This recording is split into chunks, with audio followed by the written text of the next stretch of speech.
In this video, I built this walnut box.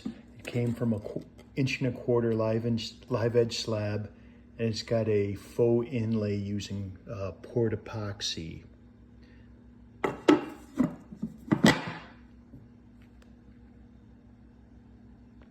Okay, my next project's to make a walnut box for my wife's birthday. So I'm going to make something that's going to be, say, in the vicinity of 8 by 10 by about 5 inches high. I had this air-dried walnut that a friend gave me during the pandemic. It's got some wormholes in it and stuff like that. So I squared up 2 pieces for the sides. Here's the side.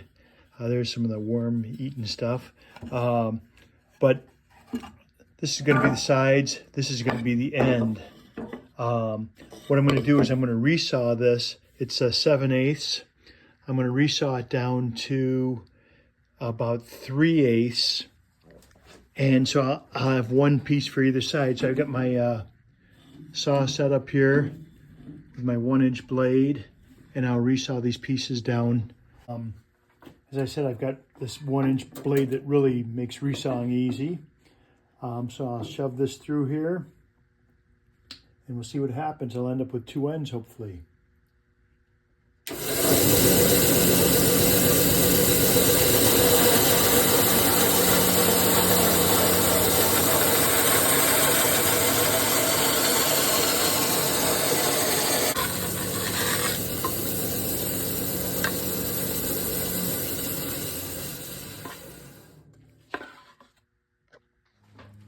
Okay, so we're back at my box project. I haven't really figured out the final dimensions, but I resawed the sides last time using the bandsaw. Now I'm going to use my drum sander because you can see that the thickness is kind of inconsistent. So I've got this thing's a little wonky. You can't use you can't bring it up too thin. So what I have is a sled with a cleat on the back of it that I put the wood on. And I'll get this, do some sanding based on that. So I'm just waiting for some glue to dry. I had to reset up my sander because this thing always goes out of alignment.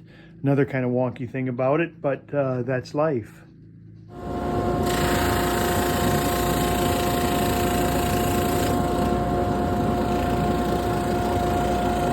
I'll cut off any bad parts and we'll be ready to start rabbiting for the base.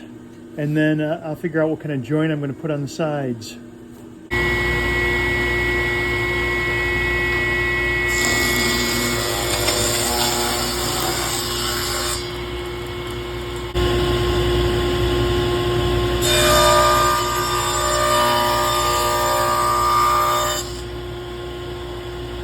Okay, so we got the sides. Here's my hunk of walnut I got left. This is going to be for the top, and so I'm going to see,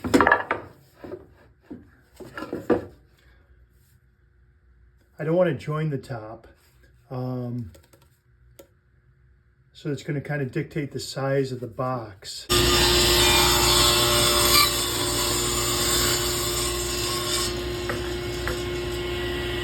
Okay, because I like resawing so much, I'm going to make cut a 1/4-inch board off of this, make the bottom of the box, and then I'll have a piece for the top. Or I'll just have a thinner piece for the top, and I'll have to use something else for the bottom if it doesn't work out. So here we go.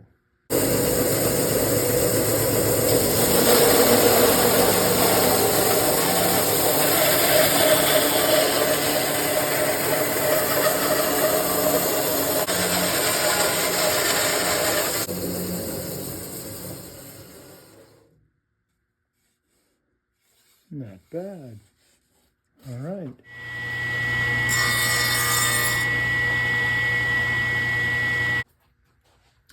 Well, I got all my pieces cut, rabbited, all set to put together, and I'm trying to figure out, how I want to join them. I've got these clamps I had from some cabinet building I was doing. This is just dry fitted to see what'll work. But the glue joint's not You know, I could file this flat. You know, it's not bad, but I just don't have a lot of faith in it. And then once I'm done, I'll sand everything, you know, flush. And then I'm thinking about the bottom, which I've got rabbited out. I was thinking about using this piece of plywood, but I might make a walnut bottom to go in it. I glued everything up just like I had dry fitted it. Then I'm going to glue the other two parts, and then I'll glue this corner and this corner. Here's the first side glued up. I thought I'd put some brads through there, so I took a practice piece and got out my brad nailer, you know, pneumatic nailer, and decided that it wasn't a good idea.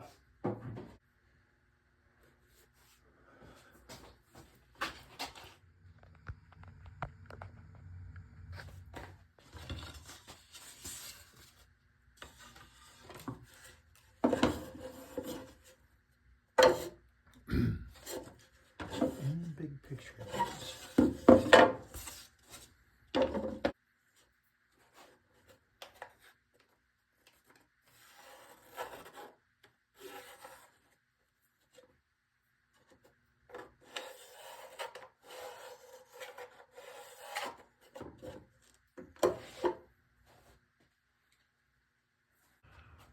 All right, I'm in the process of cutting this to size. I cut it a little bit long just because I can come back. I'm squaring it up. Just don't want it to be short. So I'll rip the side and we'll see what we've got. The way everything fits, have a little room in there. So now we will glue the base into place.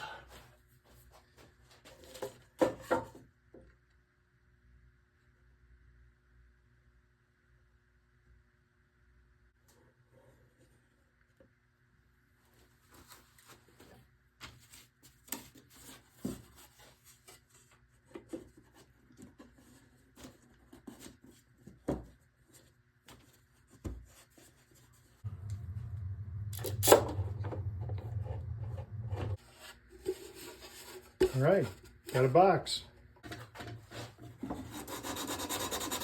Yeah, I'm working on a top for this box. It's going to fit like a plug, where I'm going to cut about halfway up on the wood and a 1/4 inch in, and make a piece that'll sit right inside.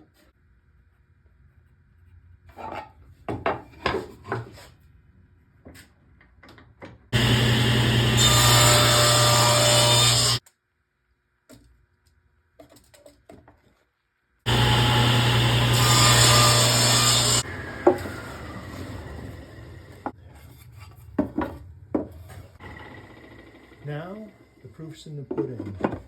Ha!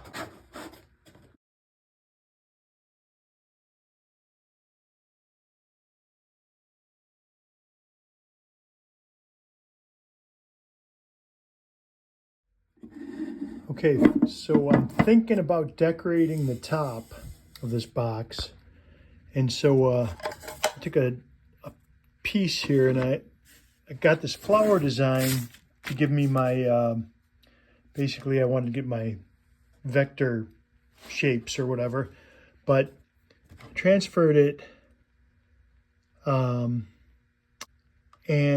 thinking that I'm going to do something like this and then fill those with a colored epoxy. Using this as my pattern, I'm going to hit it right at each one of these crosses. I'm going to go with a 3/8 inch Forstner bit in the center, and then a 1/4 inch around the perimeter. I've set it up for a 1/4 inch depth. So what I'll do is I'll tape this to my board. I'm going to use an awl, hit the center spot that'll guide this, the tip of my Forstner bit. Okay, I put some water-based poly down because I'm going to pour epoxy and I don't want to get into the grain. I'll sand this off afterwards, but that'll keep the stuff from penetrating where I don't want it to. I took my template, marked my positions with an awl. I decided to add a hole here, and I'm going to do one on the front of the box so that you can tell the orientation of the lid. And at every operation, you can chunk the whole project. So what I'm looking at is trying to avoid that.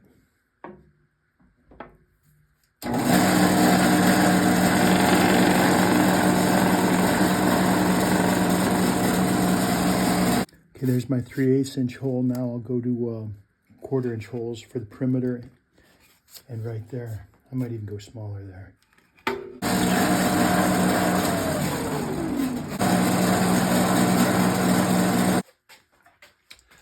Okay, got my front marker. It's going to align with this marker. Those are going to be gold. And then my little flower design, which is going to be blue or white. I still got to figure out maybe white in the middle and blue around it, or vice versa.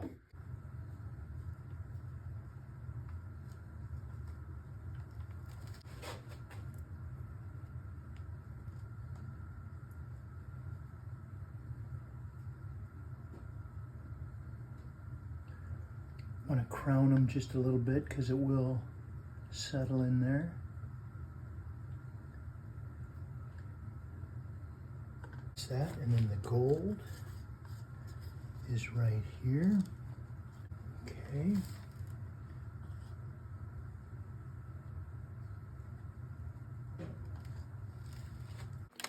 Okay, here's what the epoxy looked like after I poured it. I started sanding on this. This is flush. This one's got a little bit of a well to it. And then I've got the gold over here. I'll probably have to top that with either some CA or a little bit more epoxy. So I'll continue to sand. This one right here is low, and I don't want to sand all the way down to it. So what I'm going to do is I'm going to pour on top of that. So I'll mix up a little epoxy and do just a second pour on that, let it sit till tomorrow, and then finish my sanding. I thought it was important to put make myself identifiable. So I had a little brand made and put my initials on all the pieces I make. Could be silly, whatever. I'll sand this off, finish over it, but it'll just be a reminder if anybody ever wonders.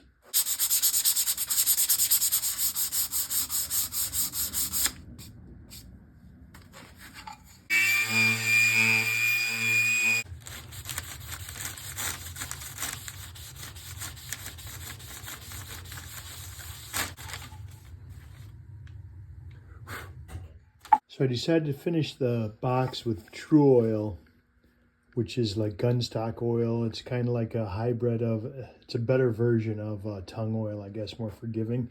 I've used it before on guitars and stuff.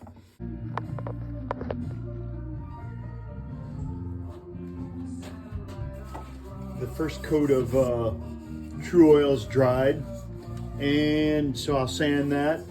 Then I'm going to apply the next coat. I'll probably use a sponge brush this time. I just want to get in all the nooks and crannies with my fingers before, but everything looks good. So we'll keep going and build up some coats. All right, here's the finished box. I decided to use the 00 steel wool on it to knock back the gloss, and I think it looks a lot more elegant. Here's the interior. I got my mark there, but I'm pleased with how it came out. It's 1/4 inch thick all the way around. Came from an 1 1/4 inch live edge board, air dried walnut from somewhere in Indiana.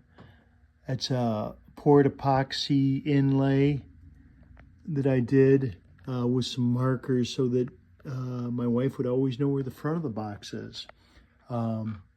So there we go, another project.